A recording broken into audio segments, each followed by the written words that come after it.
Welcome back to the Mortgage Heroes Weekly Podcast. I'm Andy. And I'm Brian. So today we're going to get into mortgage rates. We're going to talk about rates. Let's talk about what's going on. How did we get here? Where are we at right now? And kind of the forecast for the future. So we're going to dump? No. Dump rates? Dump rates. Hopefully dump. Let's get it. That would be great if rates took a dump. All right, let's dive right into rates. Brian, off the top, you said you wanted to talk really quickly about kind of some trends and some stuff. So what's going on? So right off the bat today, the 30-year fix is sitting at around 7.2%, nearly doubled from 3.22%.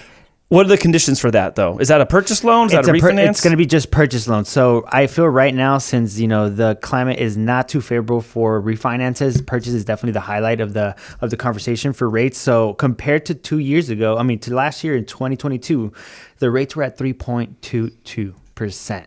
Which is still even higher than they were prior to that. Back at 2.5%. But the crazy story here is how much it's basically gone up from the beginning of the year. Right, nearly double the amount. So, that for buyers completely crushes their purchase power. Yeah, changes affordability big time. Okay. Yeah, but one of the things I really wanted to highlight was, what is it that really affects mortgage rates, and give people the understanding that, what is it that they could keep an eye on to basically predict what's going to happen with, with mortgage rates. And one of the things that I wanted to, really just explain to people is that it isn't just one thing. It's going to be a complex, combination of factors. So it's going to be the economy, inflation, and even, whatever's happening around the world, like Ukraine and stuff like that. So all those combined do have a huge impact on rates.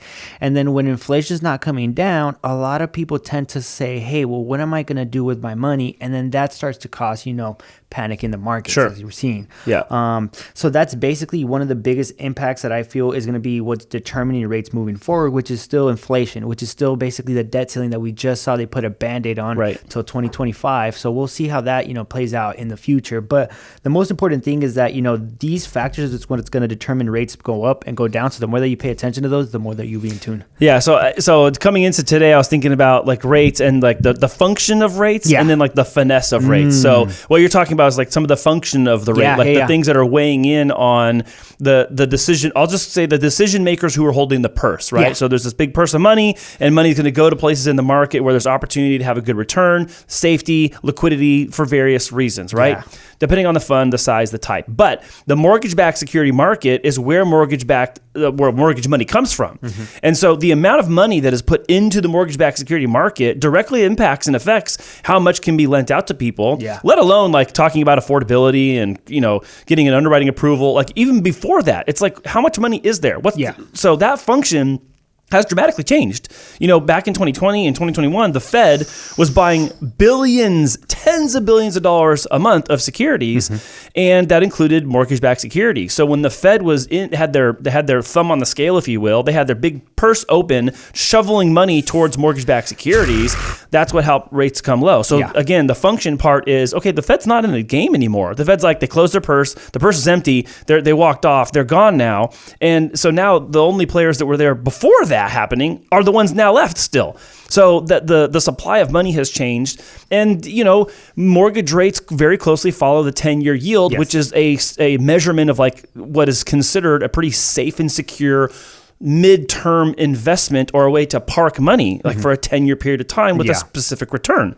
Well, that's great, except when the 10-year is going up, mortgage rates are going up as well. And then you have, to backstop all that, the Federal Reserve. You have the Federal Reserve fundamentally going up 5% basically since March of 2021 in incremental rate increases and trying to fight inflation. So the backstory to your comments about inflation and all this international stuff, it's like all these levers are being pulled and buttons being pushed that is functionally changing the cost of money.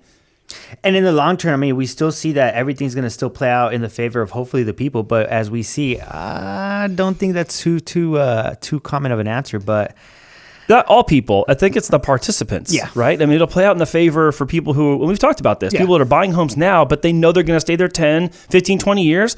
Okay, fine. Even over a normal life cycle of real estate where it has its ebbs and flows, its highs, its lows, that's still going to work out in their favor. It's not going to work out in the favor of people who are sidelined now because of their circumstances, the conditions, their credit, don't have the income, the money. That still requires effort and work to get to the sideline to then get on the field eventually and borrow the money, even if it's at an unfavorable rate.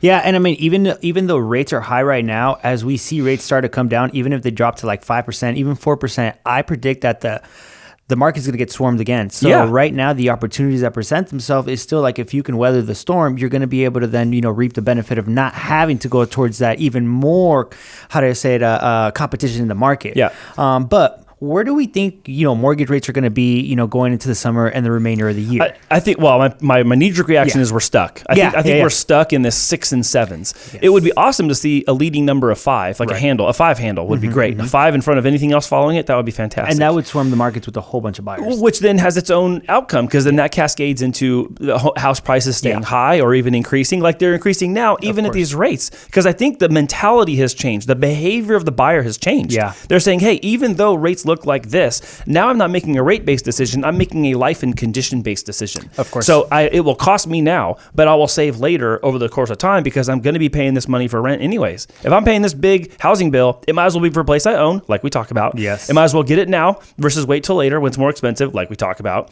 And now it looks like in a very short window of time, the San Diego correction is over.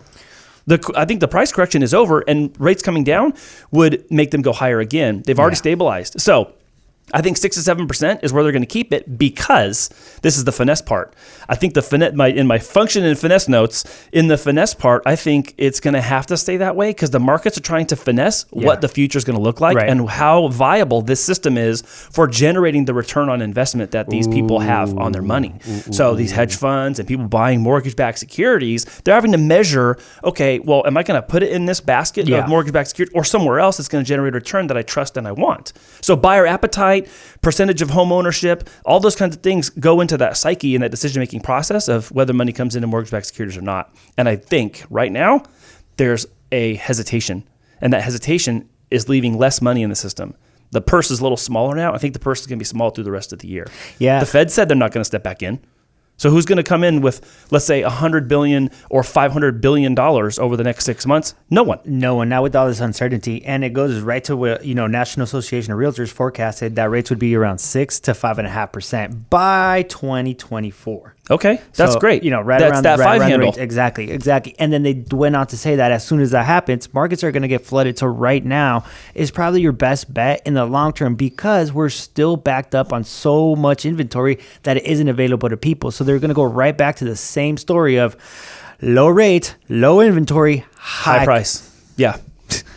So it goes back to just, I feel like a circle. We're just going around in circles until, I don't know, until they get it together. But and I think right now, like, again, and we've talked about this before on the show, there are circumstances that predicate whether someone has to even refinance. So we got the buyer conversation today, but there's even circumstances where it's either death, divorce, dreams, or debt, the 4 Ds that cause someone to take action in a refinance scenario. And so that's still on the table regardless of what the rate market looks like. There's no argument for rates to go back down to the 3s or even in the 4s. I mean, something cataclysmic would have to happen to generate that force function of trying to finesse the market. Yeah, and I was having a conversation with the client at an open house. They were an older couple, and they're like, well, rates right now are very average to what, they were back a couple years ago, 10, 20 years ago. Right. And they're all like, this is just because as of recently, after 2008, all these low rates started to come about. So everybody's still just, buzzed off the low rates, and they just think anything that goes higher above what they were used to is bad. But in actuality, we're right around the average of, I think 8% is like average in the last 50 years. Yeah. So, I mean, just to give you some perspective, it isn't, the low rates were just basically something that was, brought towards by the Fed. And I think that's it. You said the word perspective. Yeah. I think that's it. Like, you talk to folks that are in maybe their 60s or their 70s, and they're like, hey, I bought a house in the late 70s, and I bought my first house in the 80s, and my rate was 18%. I'm like, that's literally what they said. I was like, what? Did you buy it on a credit card? Yeah, but then you ask someone who bought a house in 2014 or 2018, and they're like, oh, yeah, it's at 4.5 fixed or 5 fixed. 2020, 2021, 2.25, 2.5, like that. And again, this goes back to behavior. How are you going to convince that person that if they don't have to move, they should consider moving? If they don't have to, they're squatting in their own house. Not squatting, literally. They're digging their heels in. Like, I'm going to stay here.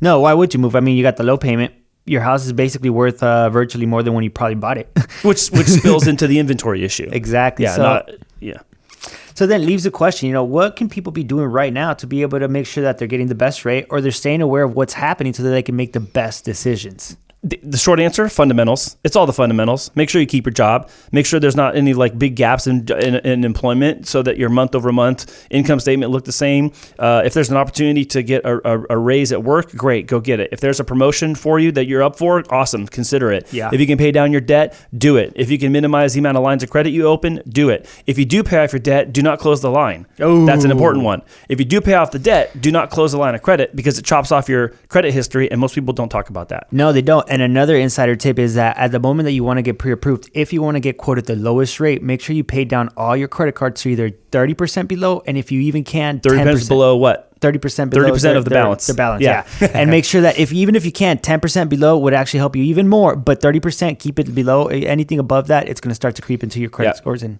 spike them down. Yeah, so I think it's, make as much money as you can, save as much money as you can, reduce as much debt as you can, and then be realistic about where do you want to live for the next 7 to 10 years minimum. Not 2 to 3 years, 7 to 10 years. Because even in this current cycle we're talking about right now, all of the things that are being done now that are making their way, or all the things that are being decided now that are making their way through the economy will take a lot of time. Mm-hmm. And there's going to be there's probably a better word than fallout, but there's going to be a time where we have to then reassess, okay, what happens next? And that will also take time. So the things we're doing now, we're trying to make effect and change today, 2024, 2025. By the time we get to 2025, the landscape's going to look different, which will affect 26, 27, and 28. So just from today, 2028 is 5 years. Yeah. So at least get yourself, I'd say 7 years to 10 years out and go, what does my life need to look like then? And start doing those things today. 100%. And I feel another one that a lot of people don't mention is find a credible source. Find somebody that you can learn from that you trust, because we see headlines all over the place with misleading information, or even sometimes you feel like you're the people that are advising you aren't giving you the truth because maybe you feel like they want to, guide you in a certain way. I personally always like to do my personal research, get my own perspective on things, and then from there be able to compare and contrast against the information that I'm getting from other people that are guiding me. Yeah. And I'm not saying, hey, subscribe to the YouTube channel, but I definitely am saying. Well, at least you'll get a variety of opinions here based on our different experiences in the market. But in the end, all I'm saying is find something that, that aligns with you, that you understand, and you're able to actually intake that information in a way that, plays out for your life, because you can be looking at the news and you don't understand the way that they play it out for you. You don't understand the scenarios they're giving. So find somebody, some news source. You have so much resources to be able to find what it is that helps you understand what's happening and be very aware of, everything that's consistently changing. And last one, if you're going to shop around for a lender, make sure that they understand your situation. Make sure that they're actually guiding you towards your end goal and not just trying to sell you on something that, might just be a band-aid for them and, get going to the next one. It's really a personal transaction, and make sure that they're giving you that service, because if they're not, you're just another number in their database. This is definitely the time for that. I've been seeing time after time in the age where Zoom was the way everyone did life for so long, or FaceTime, there is still the need and the demand and the choice that people have to work face-to-face, and they're choosing that. And they're talking with people, especially during uncertain times. They're talking with people who have a lot of experience in that specific industry, who are trusted in that field, and who are gaining market share. Not necessarily just gaining market share, but gaining in credibility online and offline, meaning that there's congruency between things you're telling me at the table, face-to-face, in private, and I'm hearing and saying those same things from you out in the spaces I think you're marketing and advertising in. And that congruency matters probably more now than ever, because there's a lot of garbage. No, I mean, and I'm going to say it straight up. Like you mentioned, nowadays when there's no rainbows and sunshines, some people don't have anything to say. And right now is when you need to be the most vocal if you're a real estate professional, because there's people out there that really need to listen to what it is that's happening so that they can make the best decisions for themselves, their family, and their future goals.